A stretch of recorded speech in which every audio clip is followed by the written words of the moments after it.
Selected parts from the book Let Me Say It Now, written by Shri Rakesh Maria, retired Commissioner of Police, Mumbai. Part 2. The breakthrough came on 11th May.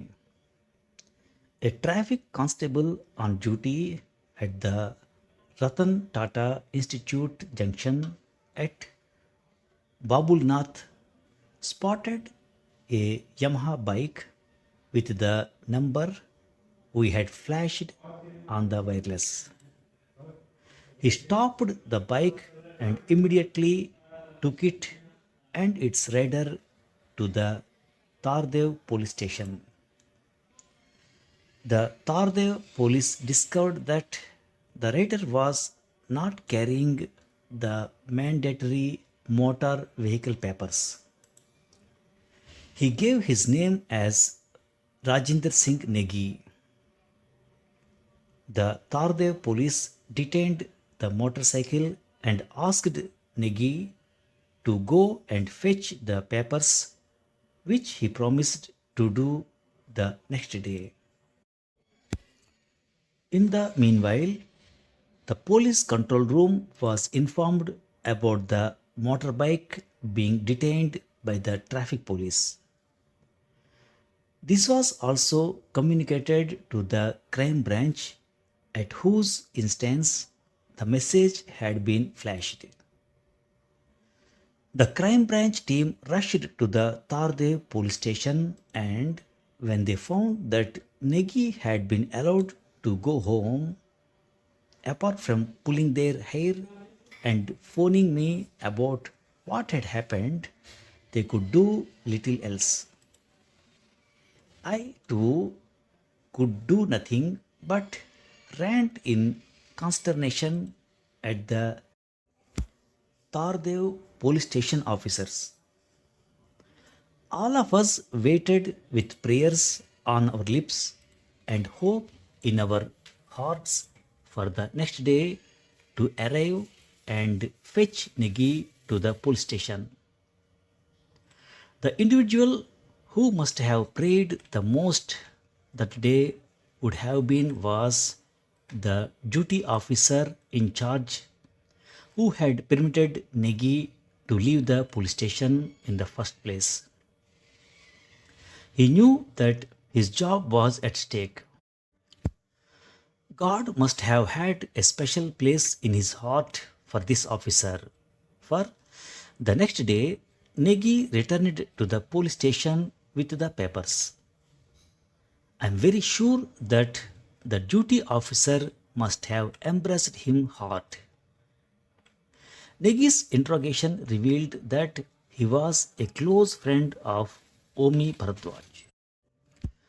Omi often borrowed his bike and his men collected it from Negi from different spots. On the day of the murder, he had dropped the bike at Tardev Road at Omi's instance at 9:30 a.m. and handed over the keys to an acolyte called Santosh Pangekar. At 6:30 in the evening, the bike was duly delivered back to Negi. On 14th May, one of Omi's boys came on the motorbike to Poladia Apartments, the building where Omi lived in Thane with his wife and family. The man went up to his flat and came down with a suitcase. He was detained by the waiting crime branch team. This gang member's name was Sunil Shelar. The suitcase contained Omi's clothes and some documents, including his bank passbook. Shelar was also found in possession of a .38 revolver. Apparently, he was collecting things that Omi needed whilst on the run.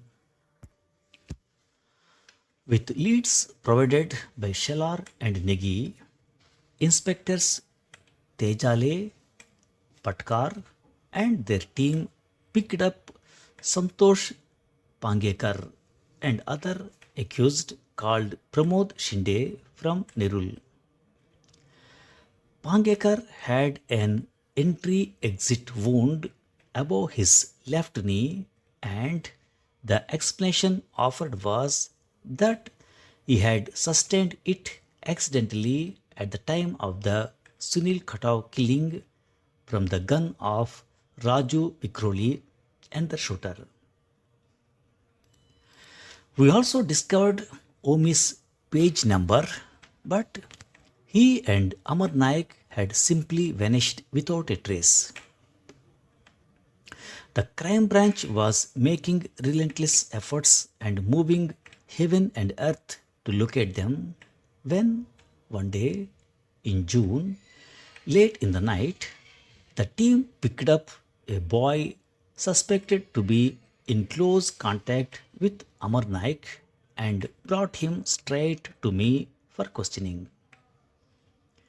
I began probing him, and within half an hour, he broke down and admitted to his close association with Amar Naik.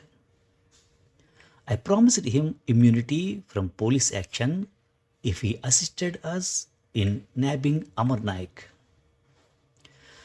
To our utter surprise, he put his hand inside his trouser pocket and pulled out a door key. We could not believe our luck when, in a matter of fact way, he told us that the keys were of a flat that Amar Naik visited maybe twice or thrice in a fortnight, and that he was the caretaker of the flat. Amar Naik possessed another set of keys and used it to let himself in. Now, who was available at that hour in the crime branch compound to go camp in the flat with the caretaker and nab Amar Naik? I called them to my cabin to brief them. They were to go to the flat with some dry rations, hide inside the flat, and nab Amar Naik as soon as he came there. The only other key was with Amar Naik, and only he could enter the flat. So they had to keep vigil and be absolutely alert. They would get only one opportunity to nab a most wanted gangster, and if they availed it, it would be a feather in the crime branch and Bombay police cap. I motivated them thus, and they appeared quite charged as they left on the mission with the caretaker.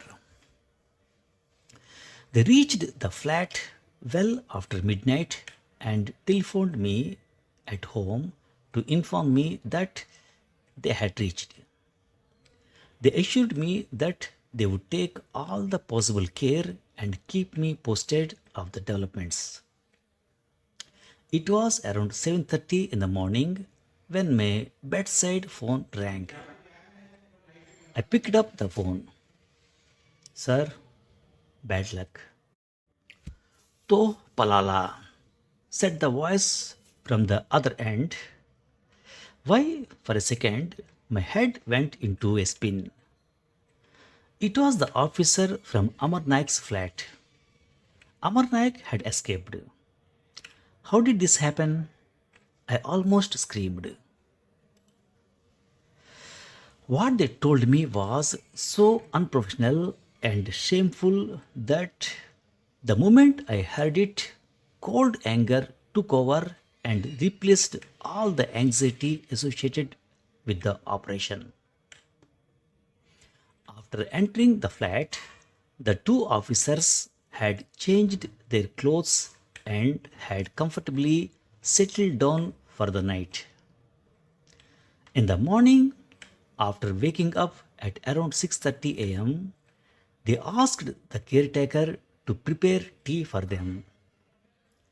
Whilst waiting for the tea to be served, one of them heard the sound of a key being inserted into the main door.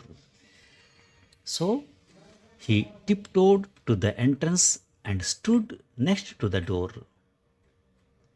The door opened and there stood Amar Naik staring straight into his eyes. Amar Naik immediately realized that something was amiss and his hand instinctively went to his trouser pocket. Suspecting that he was whipping out a gun, the officer grabbed his hand. They struggled for a few seconds, and at the end of which all that the officer got was a napkin that Amar Naik had let go before fleeing at top speed down the staircase. The officer would have followed him immediately had his lungi not given way during the scuffle. He desperately called out to the other officer who was in the other room. He too was in his lungi, and by the time they changed into their trousers to give a chase, Amar Naik had vanished into thin air, and we had lost a golden opportunity to bring him to trial. I blamed only myself for what had happened. I should have paid meticulous attention to the planning and execution of this operation. It was a valuable lesson learnt, albeit at a heavy price. Proper selection of the team and issuing detailed instructions to the team after considering each and every possibility was imperative if success was to be achieved in such a delicate operation. Common sense is indeed a rare commodity.